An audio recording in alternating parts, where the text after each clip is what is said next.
નમસ્કાર દર્શક મિત્રો, સત્યમેવ જયતે લાઈવ ન્યૂઝમાં આપ સૌનું હાર્દિક સ્વાગત છે। રામ જન્મભૂમિ મંદિરના કોષાધ્યક્ષ ગોવિંદ દેવગિરીજી મહારાજ વડોદરા ખોડિયારનગરથી પાંજરાપોળ સુધીના માર્ગનું નામ મહર્ષિ દીધીજી કરાવ ગુરુ ગોવિંદ દેવજી મહારાજના હસ્તે કરાવું નામકરણ।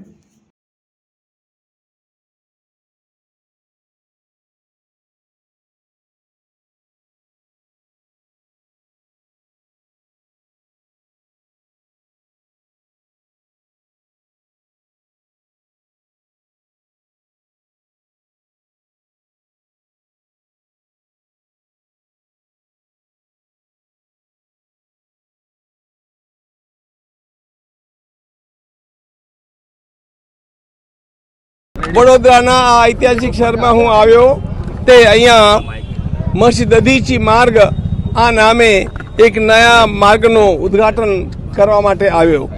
મહર્ષિ દધીચીનો આખું જીવન તપ ત્યાગ સમર્પણથી ભરેલું છે અને એની મહાનતા આવી છે કે આપણી સેનાનો જે સર્વોચ્ચ ચક્ર છે પરમવીર ચક્ર એના ઉપર પણ વજ્રનું ચિહ્ન છે। એ વજ્ર મહર્ષિ દધીચીના અસ્થિઓથી બનેલું છે। મહર્ષિ દધીચીનો માર્ગ એ સમાજના કલ્યાણ માટે આપણું જીવન સમર્પિત કરવું જોઈએ આ સંદેશ આપે છે અને એ સંદેશ એમના આ માર્ગથી પણ બધાને મળશે। એટલે અહીંના કોર્પોરેશનનો આ દાદીચી સમાજનો અને આ સૌ બધાનું હું અભિનંદન કરું છું, ધન્યવાદ આપું છું કે આ બધાએ મળીને આ સુંદર કાર્યક્રમ કરેલું છે। આજે 6 ડિસેમ્બર છે, બાબરીનો રાજો ધ્વસ્ત કરાયો હતો। બાંગ્લાદેશમાં પણ હિન્દુઓ પર અત્યારે અત્યાચાર થઈ રહ્યા છે, એ મામલે શું કહેશો?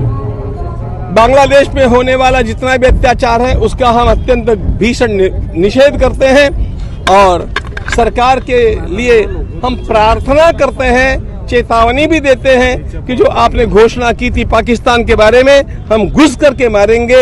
घुस करके मारने का यही समय है। इस समय जाकर के केंद्रीय सरकार को बांग्लादेश के हिंदुओं को बचाने के लिए वो सब कुछ करना चाहिए वो जो कर सकती है।